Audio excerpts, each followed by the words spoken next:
अब आगे क्वेश्चन आता है कि पुरुषार्थ का रियल मीनिंग क्या है। हाँ, ये जो पुरुषार्थ है, हर जगह पे पुरुषार्थ हमारे शास्त्र में लिखा है। पुरुषार्थ, पुरुष का अर्थ, पुरुष का प्रयोजन क्या है, पुरुष मतलब चेतन आत्मा का प्रयोजन क्या है।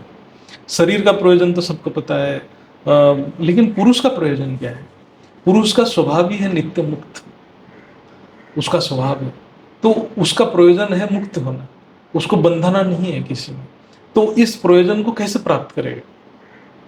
जो आत्मा एक पूर्ण चैतन्य स्वरूप था, परम ब्रह्म परमात्मा से उसकी सर्जन हुआ था, वो आज एक शरीर में एक सीमित बन के फंसा पड़ा है।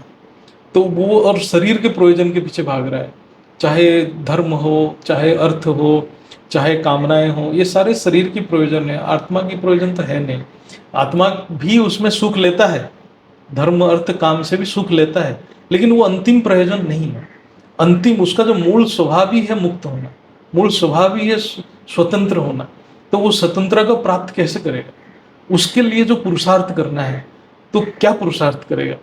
क्योंकि उसके मेमोरी लॉस हो चुका है, वो विस्मृत हो चुका है, वो कहाँ से आया हुआ है, इसीलिए वो दुखी हो गया, जैसे बिछड़ चुका है वो उस जो परम स्रोत जहाँ से उसकी उसकी सर्जना हुआ था, वो सर्जना से बिछड़ के वो भोग की प्राप्ति के चक्कर में, वो संसार से सुख लेने के जो उसकी इच्छाएं जागृत हो गया, वो इससे जुड़ गया है।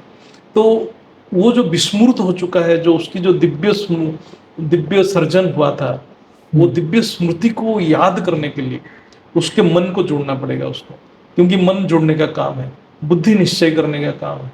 तो बुद्धि से ज्ञान जब आ जाएगा कि नहीं, मैं वो परम परम परम सृष्टि का अंश हूँ, वो परम मूल पुरुष का अंश हूँ, जब बुद्धि ये निश्चय कर लेगा, तो मन बार बार वो संकल्प करने के लिए मजबूर हो जाएगा, मन बार बार वो संकल्प करेगा, मन को प्रेरणा मिलेगा कि मैं वही हूँ, मैं वही हूँ।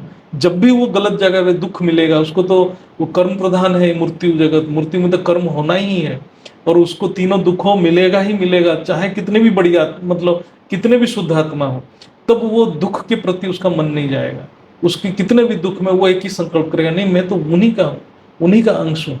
तो ये जो संकल्प के द्वारा मन को स्मृति में जोड़ेगा, जो विस्मृत हो गया है, वो जो उसके जो अंदर पड़ा हुआ है स्मृति, जो दिव्य स्मृतियां पड़ा है, महतत्व में, परम तत्व में जो स्मृतियां पड़ा है, उसको जागृत करने की बार बार प्रयास करेगा, बार बार ज्ञान सुनेगा, बार बार वो अभ्यास करेगा, उस संकल्प पे फोकस करेगा।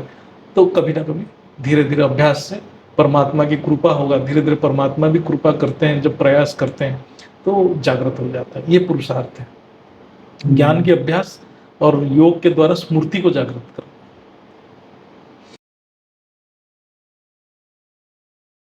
बेहद की परम शांति सोचो, बोलो परम शांति। Join us daily for live meditation, 10 p.m. to 11 p.m.